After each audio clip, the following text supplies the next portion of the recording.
আজ কিন্তু দেখো সকাল সকাল সবারই ঘুম ভেঙে গেছে, সবাই একসঙ্গে ঘুম থেকে উঠে পড়েছি। আর ঘুম থেকে উঠে আমি বাসি কাজকর্ম সব সেরে নিয়েছি। বাসি কাজকর্ম সেরে ফ্রেশ ট্রেশ হয়ে একদম চা বানিয়ে নিয়েছি। চা বানিয়ে নিয়ে এখন তিনজনায় দেখো চা খেতে বসে গেছি। আর বাবু পাশে বসে চা খাচ্ছে। আর আজকে জানো তো গোলা রুটি দিয়ে চা খাচ্ছি। সকাল সকাল কয়েকটা গোলা রুটি করেছি, খুব বেশি করিনি, একটা একটা করে করেছি। তো গোলা রুটি দিয়ে চা খেতে বসে। যাই হোক, শুভ সকাল আমার প্রিয় বন্ধুরা, সকলে কেমন আছো?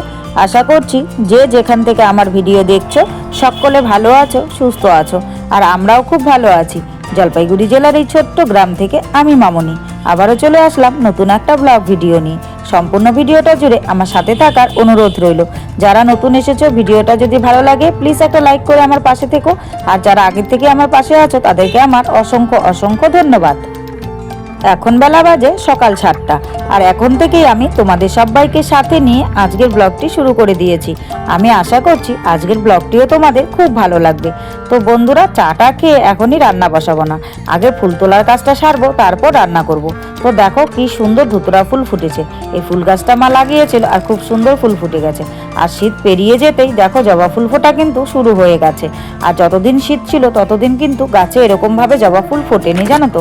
এরকমভাবে কি একটা দুটোও জবা ফুল ফোটেনি, জল দেওয়া হয়েছিল কিন্তু তারপরেও ফোটেনি। যেই শীত প্রায় শেষের দিকে, তো অমনি শুরু হয়ে গেছে সুন্দর সুন্দর জবা ফুল ফোটা। আর কয়েকদিন গেলে আরো বেশি করে ফুল ফুটবে। আর এই গাছগুলোতে দেখো গাঁদা ফুল গাছগুলো প্রায় মরে মরে যাচ্ছে। আসলে গাঁদা ফুলের সিজন তো শেষ হয়ে গেছে, তো ফুলগুলো তুলে তুলে পুজো দিয়ে দিচ্ছি। আর কয়েকটা ফুল রেখে দেবো, ওগুলো হচ্ছে কি বলে বীজ হবে আর কি, কারণ পরের বছর তো আবার ফুল গাছ লাগাতে হবে, তো সে কারণেই। তো তাই হচ্ছে জবা ফুলের সঙ্গে সঙ্গে কিন্তু কিছুটা গাঁদা ফুলও তুলে নিচ্ছি। দেখেছো অনেক ফুলগুলো দেখো শুকিয়ে মজে গেছে, এগুলোকে বীজ করার জন্য রেখেছি, তোলা হয়নি। আর এই গাছগুলোতে খুব একটা ফোটেনি, এটা হচ্ছে হলুদ গাঁদাটা আর কি, মানে পুরো হলুদ যেটা, তো এটাতে অল্পই ফুটেছে। আর ফুলগুলোর সাইজ কিন্তু ছোট ছোট, খুব বেশি বড় নয়। আর এই ফুলের গাছের সাইজটা কিছুটা বড় আছে। তো যাই হোক, এই ফুলেও অনেকগুলো বীজ ছিল, এগুলো রেখেছি। তো দেখো সাজিটা কি সুন্দর ভরে গেছে, দেখেছো রং বেরঙের ফুলে সাজিটাকে দেখতে কিন্তু বেশ ভালো লাগছে। আর বিশেষ করে আজকে ধুতুরা ফুলটা ফুটেছে, এটা যেন আরও সাজিটাকে সুন্দর করে সাজিয়ে তুলেছে। তো এই ফুলটার জন্য বেশ ভালো লাগছে। তো যাই হোক, ফুল তোলার কাজ কমপ্লিট করে এখন রান্না বসানোর পালা। তো এসে আমি ভাতটাকে বসিয়ে দিয়েছি। আসলে ভাতটা তো বসাতেই হবে, বেশি দেরি হলে আবার সকালের খাবার দেরি হয়ে যাবে। সে কারণে আমরা তো রুটি খেয়েছি, মেয়ে কিন্তু রুটি খায়নি, দুধ বিস্কিট খেয়েছে। তো আর একটু পরেই ও মোটামুটি 10টা সাড়ে 10টা বাজলে বলবে মা খিদে পেয়ে গেছে। তো ওকে তো ভাত দিতেই হবে, সেই কারণে কিন্তু ভাত বসিয়ে দিয়েছি। আর ভাতের মধ্যে দুটো আলু সিদ্ধ দিয়ে দেবো, কারণ ও আলু সিদ্ধ খেতে ভালোবাসে। সকালবেলাটা যদি আলু সিদ্ধ ভাত দেওয়া হয় তাহলে বেশ সুন্দর, যে মানে একটুখানি ভাত আর কি খেয়ে নেয়, না হলে একদমই খেতে চায় না। তো যাই হোক, ভাতটা বসিয়ে দিয়েছি, তারপর দেখি কি রান্না হবে ওটার জোগাড় করতে হবে। তো এদিকে ভাতটা হতে থাকুক, বাদবাকি কাজগুলো আমি সারবো। তো এদিকে দেখি মা বসে গেছে সুপুরি কাটতে। বললাম না আমরা দুজনাতেই পান খাই, সুপুরি শেষ হয়ে গেছিলো, তাই মা বসে বসে সুপুরি কাটছে। আর আমার একটু জল পিপাসা পেয়েছিল, তো এখন আমি মার পাশে বসে একটুখানি জল খেয়ে নিলাম। আর এখন একটুখানি পান খেয়ে নেব। আসলে কি বলতো, কাজ করতে করতে পান খেলে পরে কাজের এনার্জিটা যেন বেড়ে যায়। সে কারণে কিন্তু কাজ করতে করতে মাঝে মধ্যে এভাবেই পান খাই। আর এভাবে পান খাই বলেই মানে সুপুরিগুলো কাটা থাকলে অনেকগুলো করে কাটা হয়, কিন্তু তারপরেও শেষ হয়ে যায়। দেখেছো মা কতগুলো সুপুরি কেটেছে, প্রায় 250 গ্রামের মতো সুপুরি বসে বসে কিন্তু কেটেছে। আসলে সবসময় জাতি নিয়ে সুপুরি কাটতে ভাল লাগে না, যখন টাইম পায় মা এভাবেই কিন্তু সুপুরিগুলো কেটে রাখে। তো যাই হোক, সুপুরি টুপুরি খেয়ে এবার আমি চলে এলাম আমার ঘরের দিকে। তো আমার ঘরের দিকে এসে লেপটা আর ব্ল্যাঙ্কেটটাকে রোদে বের করে দিলাম। অনেক কদিন থেকে বের করা হয় না, আর বিশেষ করে বিয়ের প্যান্ডেল ফ্যান্ডেল করেছিল, তো তখন থেকেই ওরকে রোদে দেওয়া হয় না। এই মাঠটা প্যান্ডেলে ভর্তি ছিল, সে কারণে। আর বাবু এদিকে জল টেনে টেনে নারকেল গাছের গোড়ায় জল দিচ্ছে, কারণ এই সিজনটা গোটাটাই যতদিন না বৃষ্টি আসছে নারকেল গাছের গোড়ায় কিন্তু জল দিতে হবে, না হলে নারকেলের ফলগুলো আছে ওগুলো মানে এখন ধরছে যে ওগুলো পড়ে যাবে ঝরে। তো সে কারণে বাবুকে বলা হয়েছিল।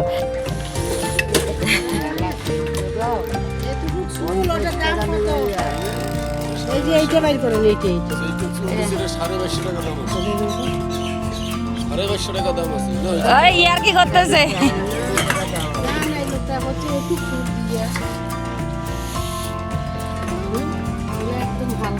তো কোক তাও একটা থালা হলো।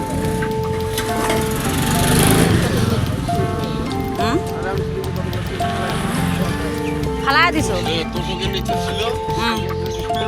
তা আবার কুড়ায় নিতা।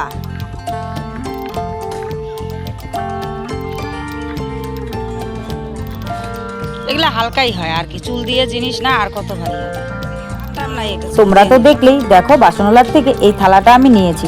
আসলে মায়ের অল্প কিছু চুল ছিল, সেটা দিয়ে আজকে এই থালাটা নেওয়া হয়েছে। মাছগুলো এমনিতে ভালোই আছে না? এই দেখো 500 টাকা। ভুলভাল বলি লোককে, আমার আইডিয়া আছে সব। তা 40 টাকা পোয়া নিও, 80 টাকা নাও 500 গ্রাম, নাও। 80 টাকা নাও, 20 টাকা দাও রিটার্ন। কি রান্না করব ভাবছিলাম, দেখি মাছ চলা এসছে। তো এই মাছগুলো রেখেছি, এখানে 500 গ্রাম মাছ আছে। আসলে 40 টাকা করে বললাম পোয়া নিতে, কিন্তু নিল না, বললো 60 টাকা করে বিক্রি করেছি। তো 500 গ্রাম মাছ এখানে 100 টাকা নিয়েছে আর কি।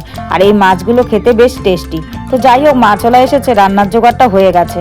না হলে তো কিছুক্ষণ বসে থাকতে লাগতো, ভাবতে হতো যে কি রান্না করব।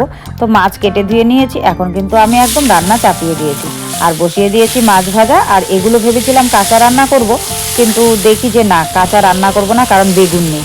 বেগুন দিয়ে কাঁচা রান্না করলে পরে ভালো লাগতো। তো এগুলোকে হালকা ভেজে নিয়ে সর্ষে বাটা দিয়ে করেছি আর কি, আলু দিয়ে। কাঁচা আর রান্না করিনি, একদম হালকা ভেজে নিয়েছি। তো যাই হোক, রান্না বান্না সব কমপ্লিট করে নিয়ে এখন কিন্তু আমি গ্যাসটাকে মুছে নিচ্ছি। আর তোমরা তো জানোই আমি গ্যাস রান্নার পরে আর কি সার্ফ দিয়ে মুছে নিই, এটা আমার অভ্যেস, না হলে ভালো লাগে না। তো গ্যাসের ওই উনুনগুলো কিন্তু আমি বের করে নিয়ে মাজতাম। তো আজকে যেহেতু পায়ে ব্যথাটা পেয়েছি, পায়ের মানে ব্যথাটা প্রচণ্ড, সে কারণেই আর কাজ করতে তেমন একটা ভালো লাগছে না। অগত্যা যেগুলো না করলেই না হয় সেগুলো তো করতেই হবে, তাই করে নিচ্ছি। সে কারণে এগুলোকে আর বের করবো না, এগুলোকে এখানেই মুছে জানো তো গ্যাসের মধ্যে রেখে দেবো। আর তেমন একটা নোংরা হয়নি, রান্না বান্না বিশেষ কিছু করা হয়নি। আজকে করেছি সর্ষে বাটা দিয়ে ওই মাছটা, আর হচ্ছে টমেটো আর কয়েকটা কুল দিয়ে চাটনি করেছি। আর হচ্ছে সিম একটু ছিল, সিম ভাজা করেছি। রান্নার মেনুতে আজকে এইটুকুই, এর বেশি কিছু আর করিনি। তাই কিন্তু তেমন একটা উনুনটা নোংরা হয়নি আর কি। রান্না কম হয়েছে বলে নোংরা হয়নি সেটা নয়, মানে এক এক দিন এক এক রকম হয়।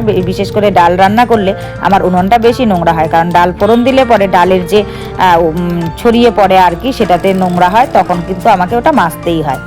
তো সেটা আর হয়নি, সে কারণেই এখন আমি ঘরের মধ্যে বসে কিন্তু এগুলোকে মেজে বলছি সরি, এই ন্যাকড়াটা দিয়ে ভালো করে মুছে টুচে রেখে দিচ্ছি। আর জানো তো, পায়ের ব্যথাটা এতটাই করছে, মানে আমি বসতে পারছি না। অন্যান্য দিন এমনি বসে আমি এগুলো কাজ করি, কিন্তু আজকে পিড়ি ছাড়া যেন বসতে পারছি না। তারপরে কাকু এলো, কাকু পাটা দেখতে চাইলো, তাই দেখালাম। মানে গিটোরটা না অনেকটা ফুলে গেছে। তো গ্যাসটা মুছে নিই, এবার আমি রান্নাঘরটাকে মুছে নিচ্ছি। আর কি বলতো, মেয়েদের জীবন এটাই হচ্ছে, মেয়েদের জীবন। মানে যতই ব্যথা পাও যাই হও, এই কাজগুলো তোমাকে করতেই হবে, মানে প্রতিদিনের যে রোজকার কাজগুলো। আর সত্যি কথা বলতে, মায়ের শরীর ভালো থাকলে আমাকে হয়তো করতে হতো না, যেহেতু মায়ের শরীরটাও খারাপ, সে কারণে কিন্তু করতে হচ্ছে। তবুও মা অনেক কাজ করেছে। আজকে শরীরটা খারাপ বলে মা কিন্তু বেশ ভালোই কাজ করেছে। তারপর দেখো, ঘরগুলোকে আমি বসে বসে মুছে নিচ্ছি। ওভাবে জানো তো মুছতে পারছি না, কারণ এত হারে পায়ে ব্যথা মানে করছে, সে কারণেই ওভাবে আর উঠে কিন্তু আমি মুছতে পারছি না। বসে বসে পাশা চেঁচিয়ে কাজগুলো করতে হচ্ছে। আর বাবার বাড়িতে থাকলে আর সেটা করতে হতো না, নিজের মা তো হচ্ছে, যখন নিজের মা থাকতো তখন তো করতে দিত না, মানে থাকলেও করতো। আর আমার এই মাও খারাপ নয়, এই মাও ভালো, কিন্তু কি বলতো, মায়ের শরীর ভীষণই খারাপ, আজকে তো আরও খারাপ। তো সে কারণেই মানে করতে হলো আর কি। তো যাই হোক বন্ধুরা, সব মিলিয়ে আজকের ব্লগটা কেমন লেগেছে অবশ্যই কিন্তু তোমরা কমেন্ট করে জানাতে ভুলো না। আর যদি ভালো লাগে তাহলে প্লিজ একটা লাইক করে আমার পাশে থেকো। আর তোমাদের সঙ্গে দেখা হচ্ছে পরবর্তী কোনো ভিডিওতে, নতুন কোনো ব্লগের সাথে। ততক্ষণের জন্য সবাইকে গুড নাইট বলে দেবো, কারণ এরপর আর তোমাদের সঙ্গে দেখা হবে না, সে কারণেই। আর আজকের ব্লগটা কিন্তু আমি এতটুকুই শেয়ার করতে পেরেছি। ওই বললাম না, শরীরটা ভালো নেই, তো সে কারণে আর শ্যুট করতে পারিনি, কারণ শ্যুট করতে গেলেও একটু ধৈর্যেরও প্রয়োজন আছে। তো যাই হোক বন্ধুরা, এখন কিন্তু আমি স্নান টান সেরে একদম ফ্রেশ হয়ে নেব, আর এরপরে আর তেমন কোনো কাজ নেই।